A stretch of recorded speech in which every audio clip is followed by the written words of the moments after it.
Yes, Red Zone TV kwoli webale kubanga okyagoberera byonna gy'osinzira okubanga gy'otulabira. Nina amawulire wano genjagala okubanga nkuwa mu mboozi eno gye nkuleetedde olunaku olwaleero. Omukulu leader of opposition olunaku olwaleero ayongedde okubanga ate alumya abantu omutwe, aleese obujulizi ku ntambula ze yatambula. Bino n'ebintu ngenzo bigoberera nga kirabika Joel Ssenyonyi bagenda okukola bino byonna nga baagala kumusaitinga, wabula nekisanga nga musajja mugezi. Era ngenda kuwa ebyaliwo, ngenda kuwa n'ebyo byayogera oluvannyuma lw'okuva Kenya yali agenza okulambula Honorable Segirinya Muhammad eyali mu ddwaliro. Honorable Joel Ssenyonyi abadde mutangaavu, babadde mwerufu okuviira ddala ku lunaku lwe yagenda e Nairobi, olunaku lwe yakomawo. Ebintu byonna ngenda kubanga mbikuwa. Kakati ate mu mboozi eno yennyini ngenda kukulaga ekiri ku Parliament.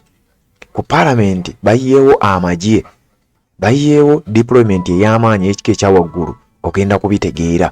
Tewali amanyi nsonga lwaki, wabula wano ku mukuto gwa Red Zone TV ogenda kubanga byonna obitegeera bulungi nnyo. Joel Ssenyonyi ebigenda mu maaso bingi ebimwogerwako byonna njagala mbikuwe. N'embeera nga bweri ku Parliament ey'eggwanga erya Uganda, abasajja nga badeployinze amagye, military na buli kitongole kyonna ky'omanyi ekyandibadde ekyebyokwerinda kitudde ku Parliament olw'embeera eyina okubanga ate etannategerekeka, wabula ngenda kukubuulira ekigenda mu maaso. Speaker akubiriza Parliament Anita Amongo olunaku olwajjo yabaddeko emitooma eyo n'ayogera ebigambo bingi nnyo, era yagambye mwabeekalakaasa mwenna mwagala kuba nti nvaawo. Jjukira ebipande bibadde biwanikibwa Anita must resign. Anita Amongo agamba sirina gyendaga, simwe mwannonda kubwa speaker era sirina gyendaga. Kakati njagala kubanga nkuwa emboozi zino zonna owulire ekigenda mu maaso mu ggwanga erya Uganda.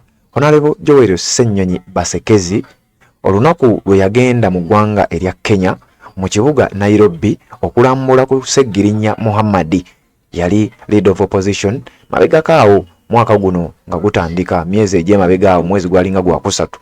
Joel Ssenyonyi n'agenda mu ggwanga erya Kenya mu kibuga Nairobi mu ddwaliro erya Aga Khan. Ebintu bino byonna azze aripotinga era obujulizi obusinga obungi bwe baagala. Ekyamazima Joel Ssenyonyi azze abuteekawo even before nga tebannaba kubanga bamwataakinga. Kakati bino byonna ogenda bitegeera ku mukutu ogwa Red Zone TV, wabula oba tonaba kubanga osubscribinga, nyongera okujjukiza nti kikole kirirawo wansi olaba ekigambo subscribe kikwateko, kwata kade aka notification ogenda kuba tomisinga nsonga yonna. Ndakutegeeza mu ngeri y'emu, tuwe ekigalo, sooka ompe ekigalo obanga gy'okoma okulayikinga information eba etambula buli muntu gy'ali aba ajja kufuna olutambi luno. Kkiriza obeere ng'osharinga gwasobola, teeka link eno mu WhatsApp groups ez'enjawulo tubeere nga tutambula ffenna. Kanze gye nkusetulira emboozi ate na subscribinga kikole, amaze okusubscribinga agenda mu comment section ombulire ensonga nga bw'oziraba tubeere nga ate tusimbula.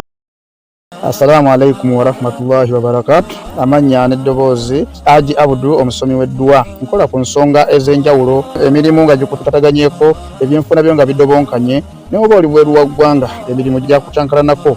Jangu kusomere ku ddua. Okuva nedda eddua zaabaawo, eddua zisomibwa, omuntu n'otereezebwa mu mbeera yonna ebadde ekusibyeko akanyaaga. Nina ekyoto kye nsobola okukumira wadde oli bweru wa ggwanga nga toli kumpi wano n'ofuna omukisa ogwo nawe n'osomerwako ku ddua nga nkuteddeko n'akabaani. Allah ajja kukusaasira, ajja kwanukula. Kuba ku namba yange y'essimu 0752 44 71 56 ne ku WhatsApp kwendi mpereza obubaka sobole okuyamba. Assalamu alaikum wa rahmatullahi wa barakatuh. Kale mukutu gwa Red Zone TV kwoli kwe tugenda maaso n'okubanga tukuweereza, omanyi oba olina okuwummulamu kkonoonywa ate ku lwendo lw'amazzi, kubanga emboozi gye ngenda okubanga nkuleetera si nnyangu yadde n'eddakiika n'emu. Kyova olaba nkutegeeza ate na subscribinga kikole tubeere nga tutambula ffenna. Amawulire mangi, ensonga nnyingi nnyo ezigenda mu maaso mu ggwanga erya Uganda, wabula wano nga bwe tugezaako okuwa updates buli ekibaawo, at least tugezaako ekisobola tubeere nga tukutuusaako. Ngenda kusooka neebaze mwenna abatambula naffe ku mikutu gyaffe egy'enjawulo. Tulina emikutu mingi nnyo kwe tusinzira okubeera nga ate tubaweereza. Amawulire g'otasanze wano ojja gasanga ku mikutu gyaffe egyo emirala gye nzize nga nkugamba. Abantu bangi nnyo abatubeereddewo mu mbeera ez'enjawulo, bangi ababaddewo nga batuwa obubaka mu comment section, bangi ababaddewo nga batuwa obubaka ne mu inbox zaffe nga batutegeeza ensonga eri bweti, w'oba osobezza ne baba nga ate bajja mu inbox ne bakuwabulamu, w'oba oterezezza era ne bajja ne bakutegeeza ne bakuzaamu amaanyi. Oba oli awo amawulire ne tuba nga ate updates twongera okuba nga tusaka nga bwe tugabaleetera. Mukutu gwa Red Zone TV yonna gy'osinzira okubanga ogoberera. Honorable Joel Ssenyonyi nga sinaba kubanga nkutwala emabega eri ngenda kusooka nkuzeeyo ku press conference gye yakola nga nnyonnyola lwaki yazaayo ssente nga sinakuwa mboozi eno banga sinakuwa bigambo bya Joel Ssennyonyi. Njagala nkuzeeko Kemabega. Joel Ssennyonyi bwe yali agenda mu ggwanga erya Kenya okulambula Ssegirinya yali apoocha n'obulwadde obwali bumanyiddwa nga skin cancer mu ddwaliro erya Aga Khan mu ggwanga erya Kenya mu kibuga Nairobi. Joel Ssennyonyi yasaba olunaku lumu lwe yali agenda okubanga abeerayo nga lwali lulina okubeera facilitated n'olunaku olwo lumu. Joel Ssennyonyi agenda okukebera ku akawunti ye nga ssente ziteekeddwako ate ziraga ennaku 5. Joel Ssennyonyi n'akwata ssente ezo n'azizzaayo mu office emanyiddwa nga accountability office ku parliament. Babeera ne office eyo gy'olina okujja n'obeera accountable ku ssente ezo ze baba bakuwadde. Kakati leader of opposition okumanya abadde mwerufu bwe yakomyawo ssente ne bamuwa receipt eraga nti ssente azikomezaawo bazijje ku akawunti ye, newankubadde nga bwe yazikomyawo baamanya kusinziira ku bigambo bye. Joel Ssennyonyi bwe yazza ssente n'agenda mu office eyo gye bayita accountability office, bwe yagezaako okukomyawo ssente yagala okutegeeza gwampuliriza nti bano abakulu balabika baamanya nti Ssennyonyi ono ayagala kukomyawo ssente, kitegeeza abuuse. Mu kifo ky'okukwata risiiti bagimuwe baakandaaliriza ne balwawo okumuwa risiiti eraga nti akomezaawo ssente, ng'era bw'omanyi nga walabika waliwo ekigendererwa ekyali kirina okuba nga kiba, then ne bakizuula nti Ssennyonyi abuuse akatego n'atakagwamu. Wampuliriza ku mukutu ogwa Red Zone TV ngenda kukusomera wano ekiwandiiko ekyafulumira mu mawulire agamu nga gano amawulire galabika wandibawo ekigendererwa lwaki gafulumya statements bwe zityo. Nga sinaba kubanga nkutwala eyo, sooka owulirize ebigambo bya Ssennyonyi bino yabyogera mu press conference emu, era bwe mba seerabidde ku mukutu guno ogwa Red Zone TV live eyo twagikola wagiraba bulungi nnyo, ate agiraba osobola okuddayo mu vidiyo zaffe nkadde n'olaba ebigambo bino nga Joel Ssennyonyi abyogera. Wabula sazeewo nkugireyokko ebimu ku bino obiwulirize nzije oluvannyuma ate tubeere nga tutambuza ensonga eno. Nagenda nga nkikiridde parliament okulambula ku ekitiibwa Ssegirinya ali mu ddwaliro e Nairobi, era ne ndaba n'abasawo ne nkomyawo report eri parliament ku mbaka waffe kubanga ali ku side gye nkulembera, era mu kiseera ekyo nategeeza nti nja genda maleyo olunaku lumu nkomewo okakalaba emirimu emirala, era ne nkomawo report ne njiwaayo.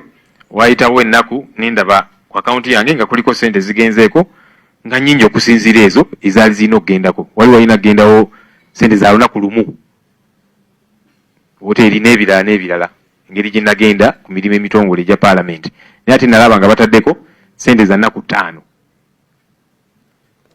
Ne ŋŋamba kino si kituufu, era nga bwe tutera okukola bw'oba olina gy'ogenze oluusi kiyinza obutaba nabwe kiti nti yesu omubaka alina gy'alaze nga alina kumalayo ennaku 7 naye naafuna ebimukomyawo nga bukyali.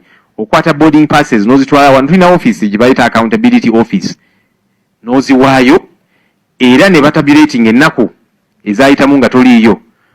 Omwezi oguddako ssente zo kwe batema ssente ezo, era zino ezange ne ŋŋamba nti ndali wakubeera lunaku lumu ne ba processing ennaku 5 kubanga waliwo abantu abaali bagenda abaka Nairobi ku nsonga ez'enjawulo, so baali processing lumu. Ne ŋŋamba kale mukikoze bwe mutyo kakati muzideducting. Naye ate process yalwawo, era omwezi guno ssente ne ndaba nga tebazitemyeko. Ne mbuuza ne baŋŋamba nti abajja zitemako mu April kubanga process zalwawo okuprocessing ebyo byonna byonna. Ne ŋŋamba sigenda kulinda mwezi ate gujja, lwaki nkirinda ne kirwawo ekintu kino.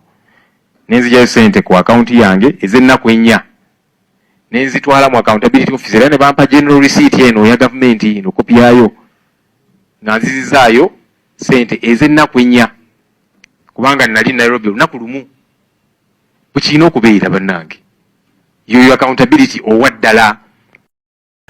Red Zone TV kwoli ebigambo bya Joel Ssennyonyi obiwulidde, ensonga yazinnyonnyola even before nga bino byonna tebinnaba kubanga bijja. Kugambye baali balina okuba nga bamuwa receipt eraga biki byabadde oba ssente butya bwazikomezaawo, wabula receipt eyo yaddira eyinga kye yategeeza nti bwali bugenderevu. Waliwo amawulire agaafulumira ku mukutu ogwa Nile Post nga gagamba bwe gati: reports indicate that Ssennyonyi was allocated approximately 36 million Ugandan shillings for the trip to visit the sick and bedridden Ssegirinya Muhammadi. However, records show that he only stayed for a brief period while the funds were processed for the entire duration of their anticipated stay. Okusinziira ku reports zaalaga nti Ssenyonyi yagenda mu ggwanga erya Kenya nga bamufacilitatinze ne millioni 3.6 eza siringi za Uganda okulambula Segirinya Muhammad newankubadde ng'ennaku ziraga nti ate yabeerayo ennaku ntono okusinziira ku ssente ze baali bamufacilitatinze. Ono nga bagamba addressing the media in Kampala Thursday, Ssenyonyi clarified the situation, stating that he had only planned to spend one night in Nairobi and promptly returned to fulfill his other duties. Nti newankubadde ebyo byonna bigamba bwe bityo Ssenyonyi yategeezezza nti bwe yali agenda mu ggwanga lya Kenya ye yali ateeseteese kumalayo olunaku lumu, in fact ekiro kimu agenda alambule ku Segirinya enkeera akomewo akwasaganye emirimu gye emirala egy'obwomubaka bwa paalamenti egy'obwa leader of opposition, wabula kyewuunyisa okulaba ng'ate asanze ssente ennyingi ez'ennaku endala z'ataasaba ku akawunti ye. Oliriza, he discovered that the funds allocated were processed for 5 days instead of the 1 day he intended to be present. Nti ssente ezaafuluma ne ziteekebwa ku akawunti ye zaali ziraga nti agenda kumalayo ennaku 5 newankubadde nga ye yali ategeezezza nti agenda kumalayo olunaku lumu lwokka, ekiro kimu kyokka akomewo mu ggwanga erya Uganda akole emirimu gye. Joel Ssenyonyi ategeeza ebyo byaliwo mabega byendi mu kubanga nkuwa. Era yagenda maaso n'ategeeza, I clearly stated my intention to stay for one night and promptly returned to fulfill my other commitments. Nze nagenderedde kubeerayo ekiro kimu e Kenya nga nnambula Segirinya nkomewo nkole emirimu gyange emirala ng'omubaka wa paalamenti ate era nga leader of opposition ate era ng'omwogezi ow'ekibiina ekya National Unity Platform. However, I was surprised to find that funds were processed for 5 days. Neewuunya nnyo okulaba ng'ate ssente ze banteeredde ku akawunti ate ziraga ennaku 5 nga ze nina okumalayo. Ssenyonyi abadde mwerufu, ojja kuwulira. Ssenyonyi emphasized the importance of accountability among leaders, acknowledging the existence of an accountability office in Parliament responsible for deducting any extra days expenses for their emulates emoluments in subsequent months. Ssenyonyi agamba wano nga bagamba nti Ssenyonyi yakubiriza ababaka banne okubeera accountable ku ssente ze baba bakozesezza ne ze batakozesezza n'eyo trips ez'enjawulo oba emirimu gya gavumenti gye baba basindikiddwako. Nti era n'ategeeza abantu abasinga obungi bakitegeerera ku Ssenyonyi nti waliyo kye bayita accountability office mu paalamenti, eno nga yevunaanyizibwa ku kusalako ssente, okuzza ssente oba okujja okunnyonnyola ssente osaasaanyizza zaaki, ozisaasaanyizza otya, ze baakuwa ozikozesezza otya, ezifisseewo ziriwa. Accountability office mu paalamenti abasinga obungi babadde tebamanyi nti gyeri, wabula olwa Ssenyonyi okubeera omwerufu yajja n'alipootinga abantu abasinga ne bakitegeera nti bulijjo accountability office gyeri. Kakati wuliriza, Joel Ssenyonyi n'ategeeza nti ssente ezo baazisalako mu bufunze, ssente ezaali zoogerwako $3.6 z'ataakozesa yazizzaayo. Awo baba bamubanja ki? Kakati gwampuliriza ku mukutu ogwa Red Zone TV naddala gwatana subscribinga, sooka osubscribinge ensonga eno etambule, tubeere ng'ate tukutambuliza, tukusesetulira amawulire, tukutuusako updates. Kugambye obujulizi bwajja era oluvannyuma baamala ne bamuwa ekiwandiiko oba kyoyinza okuyita receipt oba tukiyite receipt ekiraga nti awo omusajja ssente azizizza, era bwe yajja mu mawulire kyekimu ku bintu bye yannyonnyola, kyekimu ku bintu bye yalaga, n'ategeeza nti ssente nazizzaayo era obujulizi buno. Ebyo nno byagenda okujja nga ne zino emboozi ezoogerebwa noono propaganda gw'owulira kusinziira ku Joel Ssenyonyi nga tannaba kubanga abeerawo, tannaba kubanga alowoozebwako. Kakati nno wano Ssenyonyi guli 10-0, omusajja abatuddemu. Waliwo amawulire agaafulumira ku website, official website eya New Vision ng'ennaku z'omwezi 22 omwezi gwa 3/2/24 era nga nago gali ku nsonga y'emu. Amawulire gano nga gagamba while addressing the media Thursday, March 21st, 2024, Joel Ssenyonyi said, although it is true that he altered his program due to pressing needs back home, the extra balance was returned to the accountability office in charge of such requisitions. Nti Ssenyonyi bwe yali ayogerako ne bannamawulire era yategeeza nti ssente ezaafikka ku nnaku z'ataspendinga Kenya yazizzayo mu accountability office n'obujulizi n'aba nabwo kyekipapula ekyo kyolaba. Ono leader of opposition abamu bamutuumye dda generational leader of opposition, alabika tagenda kuba mwangu. Bino byonna oba yabimanya nti binaabaawo. Awo nange simanyi gwampuliriza ku mukutu ogwa Red Zone TV. Nyongera okutegeeza tana subscribinga, kirira wansi awo olaba ekigambo subscribe, kikwateko kwata kade aka notification obeere nga tomissinga nsonga yonna. Mawulire gazize nga googera ku nsonga za Joel Ssenyonyi, wabula bangi balina endowooza egamba nti bino byonna bize oluvannyuma lwa Joel Ssenyonyi. Jjukira emabegako awo Paalamenti y'eggwanga erya Bungereza kye bayita House of Lords yateesa oba bakkaanya okuwa Ssenyonyi nga balaba nti musajja mugezi, ne bagamba tugenda muwa essaawa 4 nga nnyonnyola ebizibu ebiri mu ggwanga erya Uganda, era tugenda muwa sappooti yonna abeere ng'atuwa buli kimu ekyetaagisa information gavumenti ebiki byekola bannayuganda n'ebintu ebirala bwe bityo. Imagine kuba akafaananyi nga Ssenyonyi bamuwadde essaawa 4 4 hours ayimiridde mu Paalamenti y'abasajja Abangereza abannyonnyola. Olowooza ki ekinaabaawo? Tine byembeera eyinza oba egambibwa okubeera nga yeviiriddeko Joel Ssenyonyi okubeera nga atandise okugwa mu ntalo zaateetegekera. Entalo newankubadde yazeetegekera in advance nga tategedde, kubanga okubeera omwerufu n'ebyo bye yakola byaleetera Ssenyonyi okubeera nga ali musajja ali bright, era n'ebintu byonna bivuddeyo nga biri mu mbeera eyo eri ku sayidi ye.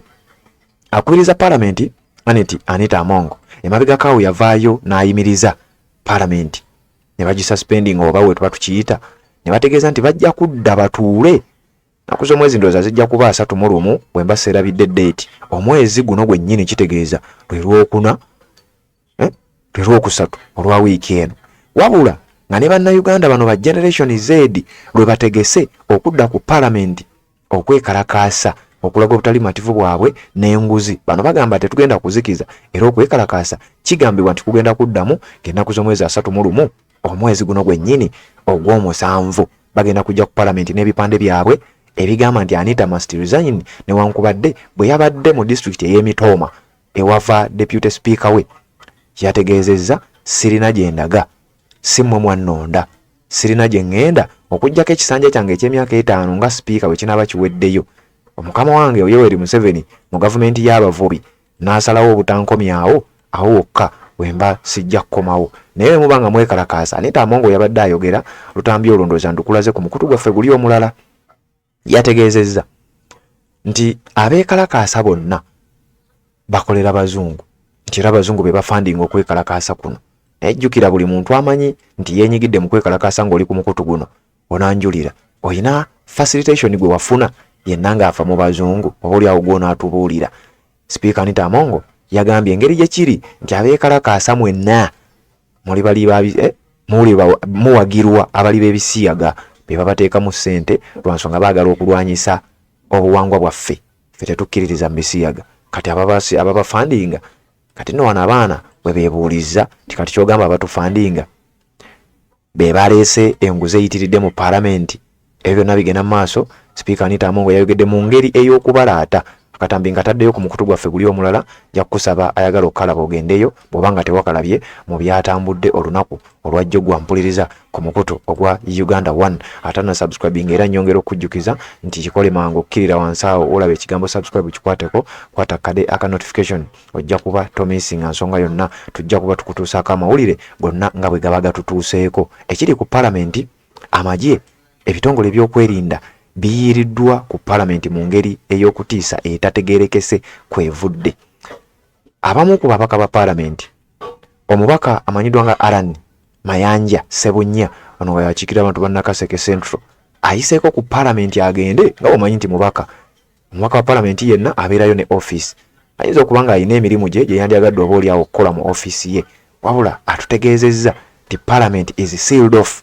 Paalamenti bagisazeeko, wajjudde amagye, SFC, CMI n'ebitongole ebirala byonna ebyandibadde ebyokwerinda babijjuzza ku Paalamenti nti era okwakisesingayo ne bw'obeera mubaka wa Paalamenti okuyingirayo either ebibuuzo bingi sinakindi okuba nga tojja nakusobola kubeera ng'oyingira gwampuliriza ku mukutu ogwa Red Zone TV. Embeera bwetyo bweri ku Paalamenti y'eggwanga. Olukiiko olukulu olutesezebwamu ebyokwerinda biri ku kika kya waggulu. Olowooza mbeera ki eyinza okuba nga eri awo? Kakati gwe yonna gy'osinzira okubanga gy'otulabira kyokola kya mutawaana nnyo. Genda mu comment section ombuulire olowooza mbeera ki eyinza okubanga eviiriddeko Parliament okubanga bagisazeeko bagideployinze amagye ebitongole ebyokwerinda byonna okubanga biweddeyo ku Parliament. Olowooza kiyinza kubanga kivudde ku ki? Kkiriza tuwuliziganye mu updates eziddako. Assalamu alaikum wa rahmatullahi wa barakatuh. Amanya n'eddoboozi Haji Abudu omusomi w'eddua. Nkola ku nsonga ez'enjawulo, emirimu nga gikutataganyeko, ebyenfuna byo nga bidobonkanye, ne oba oli bweru wa ggwanga emirimu gya kucankalanako. Jangu kusomere ku ddua okuvudda nedda eddua zaabaawo, eddua zisomibwa omuntu n'oterezebwa mu mbeera yonna ebadde ekusibyeko akanyaaga. Nina ekyoto kye nsobola okukumira wadde oli bweru wa ggwanga nga toli kumpi wano n'ofuna omukisa ogwo nawe n'osomerwako ku ddua nga nkuteddeko n'akabaani. Allah ajja kukusaasira, ajja kwanukula. Kuba ku namba yange y'essimu 0752 44 71 56 ne ku WhatsApp kwendi mpereza obubaka sobole okukuyamba. Assalamu alaikum wa rahmatullahi wa barakatuh.